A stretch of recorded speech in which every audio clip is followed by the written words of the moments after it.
আমরা সবাই কম বেশি বাসায় যে কোনো সময় যে কোনো মাছের কোরমা তৈরি করে থাকি।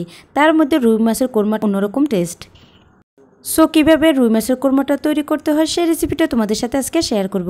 Hello everyone, welcome hour another back to my channel. সবাই কেমন আছো? সামনে যেহেতু ঈদ, আর এই ঈদ স্পেশালি মেহমানের জন্য অবশ্যই কোরমাটা তৈরি করতে হয়। কোরমাটা রান্না করার জন্য ফার্স্টে আমাদের নিয়ে নিতে হবে মাছ। এরপর মাছগুলোতে 1 চা চামচ লবণ, আধা চামচ আদা এবং রসুন বাটা, আধা চামচ হলুদের গুঁড়ো, মরিচের গুঁড়ো দিয়ে ভালোভাবে মেখে ম্যারিনেট করে নেব। আদা রসুন হলুদ মরিচ লবণ ভালোভাবে মাছের সাথে মেখে নেব। এখন আমি মাছগুলো ভালোভাবে মেখে নিলাম। এই পর্যায়ে একটা প্যানে পরিমাণ মতো তেল দিয়ে দিলাম, আর তেলগুলো গরম হওয়ার পর দিয়ে দিব সে মেখে নেওয়া মাছগুলো আমি বেশি ভাজবো না, অল্প পরিমাণে মাছগুলো হালকাভাবে ভেজে নেব। মাছগুলো যখন হালকা লালচে কালার চলে আসবে, আর এই পর্যায়ে মাছগুলোকে উল্টে দিতে হবে। প্রায় 2 থেকে 3 মিনিট রাখার পর মাছগুলোকে উঠিয়ে নেব।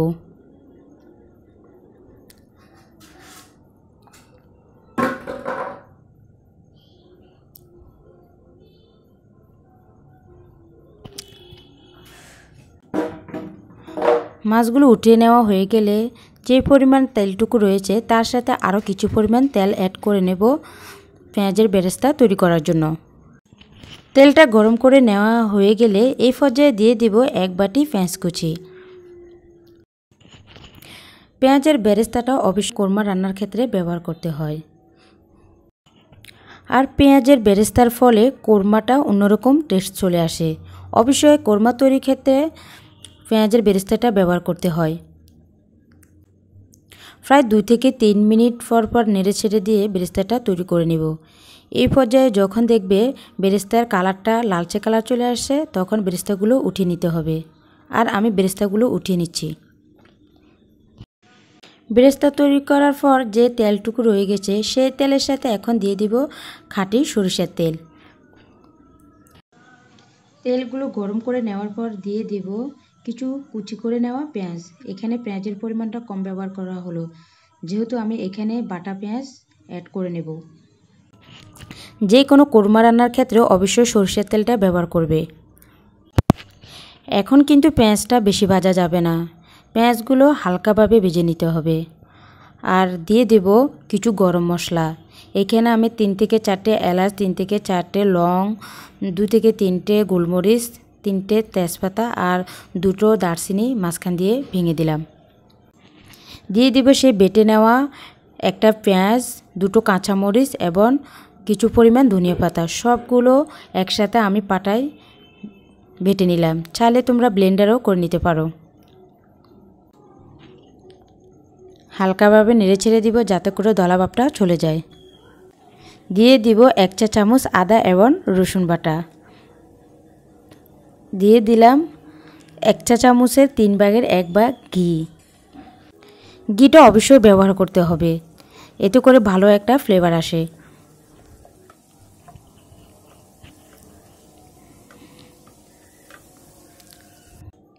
দিয়ে দিব 2 টেবিল চামচ টক দই। তোমাদের মাছের পরিমাণটা বাড়তি হলে তখন তোমরা যে কোনো উপকরণের পরিমাণটা বাড়িয়ে দিতে হবে। টক দই দেওয়ার সাথে সাথে কিন্তু চুলোর আঁচটা কমিয়ে দিতে হবে, আর সাথে সাথে নাড়তে হয়, না হলে টক দইটা দলাভাবে বেঁধে যায়। দিয়ে দেব বাদাম বাটা। এখানে আমি 7 থেকে 8টা কাঠবাদাম বেটে নিলাম। বাদামটা আগে ভিজিয়ে পানিতে রেখে তারপর খোসাটা ছাড়িয়ে অবশ্যই বাদামগুলো বেটে নেবে, এতে করে সহজ হয়। দিয়ে দেব 2 টেবিল চামচ মরিচের গুঁড়ো, আর খুব অল্প পরিমাণে লবণ অ্যাড করে নেব। যেহেতু মাছটা মেখে নেওয়ার সময় 1 টেবিল চামচ লবণ ব্যবহার করা হয়েছে, তাই এখানে লবণের পরিমাণটা কম দিতে হবে। দিয়ে দিলাম 1 চা চামচ জিরে এবং ধনিয়ার গুঁড়ো। এবার সবগুলো উপকরণ কিছুক্ষণ ধরে ভেজে নেব। ভেজে নেওয়া হয়ে গেলে এখন দিয়ে দেব দুধ। এই দুধটা আমি তৈরি করলাম 2 টেবিল চামচ গুঁড়ো দুধ দিয়ে। যদি মাছের পরিমাণটা বাড়তি হয় তাহলে উপকরণের পরিমাণটাও বাড়তি দিতে হবে। ভালোভাবে কষিয়ে নেওয়ার জন্য এবার আমি ঢাকনা দিয়ে ঢেকে 2 মিনিটের মতো কুক করে নেব। 2 মিনিট পর ঢাকনাটা উঠিয়ে নিলাম। আর যখন দেখবে তেলটা উপরে ভেসে উঠলো, আর এই পর্যায়ে দিয়ে দিব খুব অল্প পরিমাণে পানি। এখানে আমি 2 কাপ পানি ব্যবহার করলাম। পানিটার সম্পূর্ণ ব্লক আসার জন্য ঢাকনা দিয়ে আবারও ঢেকে দিলাম আর ঢাকনাটা উঠিয়ে নেব। দিয়ে দিব ভেজে নেওয়া সে মাছগুলো।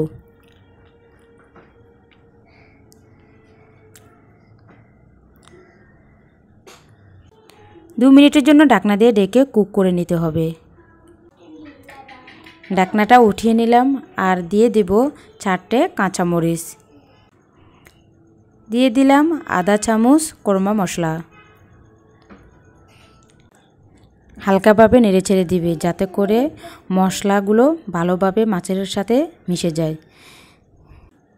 এখন আমি অ্যাড করে নিলাম সে ভেজে নেওয়া বেরেস্তাগুলো। অবশ্যই রান্নাটা সম্পূর্ণ হওয়ার 2 থেকে 3 মিনিট আগে বেরেস্তাগুলো দিয়ে দিতে হবে, যাতে করে বেরেস্তার ফ্লেভারটা ভালোভাবে মাছের সাথে মিশে যায়। 3 থেকে 4 মিনিট ধরে কুক করে ভালোভাবে রান্নাটা করতে হবে। আর 3 মিনিট পর কিন্তু আমার রান্নাটা সম্পূর্ণ হয়ে গেল। সো যারা এই রুই মাছের কোরমাটা রান্না করতে পারো না, চাইলে এই রেসিপির মাধ্যমে তোমরা রান্নাটা করতে পারো। আর এই কোরমা দিয়ে যে কোনো পোলাও ভাত খেতে কিন্তু অনেক মজা। সবাই ভালো থাকবেন, সুস্থ থাকবেন। আল্লাহ হাফেজ।